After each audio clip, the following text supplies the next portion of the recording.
CKMKB मतलब China के माल का बहिष्कार। बाकी आप जो समझ रहे हैं वो भी सही है।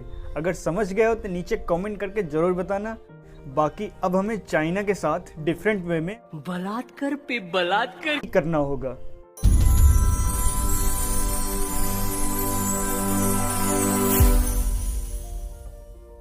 नमस्कार दोस्तों, तो मेरा नाम है अंकित। अपने इस इन्फोपीडिया चैनल में मैं आपका स्वागत करता हूं। तो आज हम बात करेंगे चाइना को बायकॉट की नहीं, चाइना को कैसे रिप्लेस करेंगे उसके बारे में। तो आइए देखते हैं। कुछ लोग क्या, लगभग सभी लोग यही कह रहे हैं कि हमें चाइनीज़ प्रोडक्ट का बायकॉट करना चाहिए। फिलहाल पहले आप ये वीडियो देखिएगा।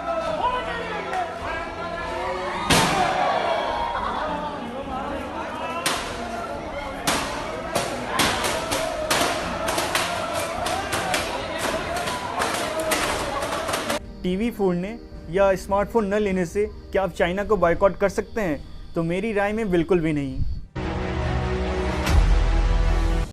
इंडिया चाइना एक्सपोर्ट इंपोर्ट को लेके सबसे पहले हमें ये समझना होगा कि भारत और चाइना के बीच हर साल कितने का एक्सपोर्ट और इंपोर्ट अमाउंट का किया जाता है। 2019 में जनवरी से लेकर नवंबर तक इंडिया ने चाइना को एक्सपोर्ट किया था लगभग $16.32 बिलियन का। वहीं दूसरी तरफ चाइना ने लगभग $51.68 बिलियन का एक्सपोर्ट किया था। ये लगभग 4 गुना अधिक है और इसी को ट्रेड डेफिसिट कहा जाता है। और हर कंट्री यही चाहती है कि उनका ट्रेड डेफिसिट कम रहे। और ये लगभग $35 बिलियन चाइना का एक्सपोर्ट इंडिया में अधिक है। तो लोगों के मन में अक्सर यही सवाल आता है कि इंडियन गवर्नमेंट चाइनीज़ प्रोडक्ट को बैन क्यों नहीं कर देती है। तो आइए सबसे पहले इसे समझते हैं।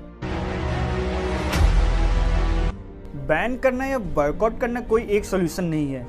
According to WTO world trade organisation के अनुसार आप किसी भी कंट्री के ऊपर ट्रेड को लेकर बैन नहीं लगा सकते, चाहे उनके बीच में मिलिट्री कॉन्फ्लिक्ट ही क्यों न चल रही हो। तो बैन करना is not a solution. If suppose ये इंडियन गवर्नमेंट चाइनीज़ प्रोडक्ट पे एक बार बैन लगा ही देती है, तो ये जो $52 बिलियन का चाइना एक्सपोर्ट करता है इंडिया में, आखिर ये प्रोडक्ट आएगा कहाँ से? इतने जल्दी इंडिया में मेक इन इंडिया करके इसे बनाना पॉसिबल भी नहीं है।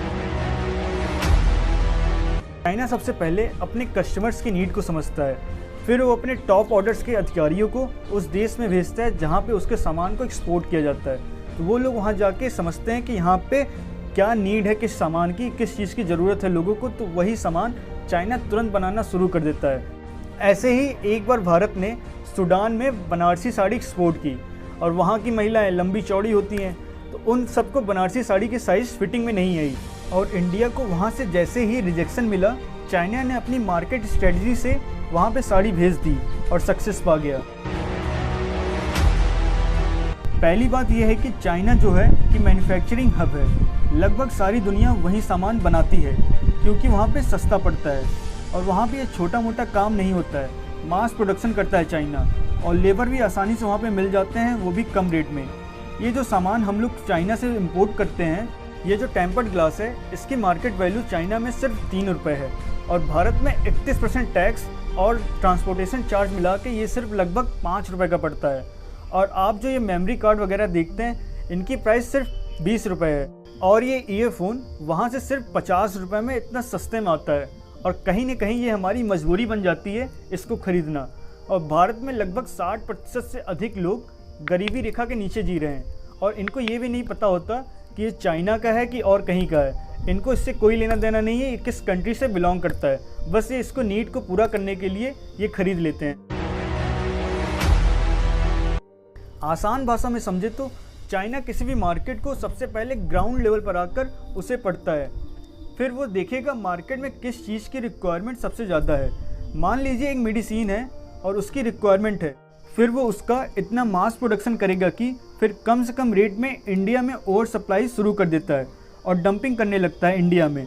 और जो भारत की मैन्युफैक्चरिंग कंपनीज हैं, वो कम रेट में प्रोड्यूस नहीं कर पाती हैं ये मेडिसिन्स, और फिर उसके बाद ये कंपनियां इंडिया में धीरे धीरे बंद हो जाती हैं और चाइना की पकड़ इंडिया में और अच्छी तरह हो जाती है।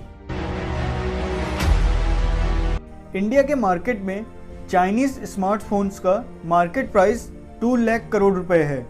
72% चाइनीज़ प्रोडक्ट्स मार्केट में अपना शेयर करते हैं। इसके प्रोडक्ट्स का सब्स्टिट्यूशन बहुत ज़्यादा डिफ़िकल्ट है।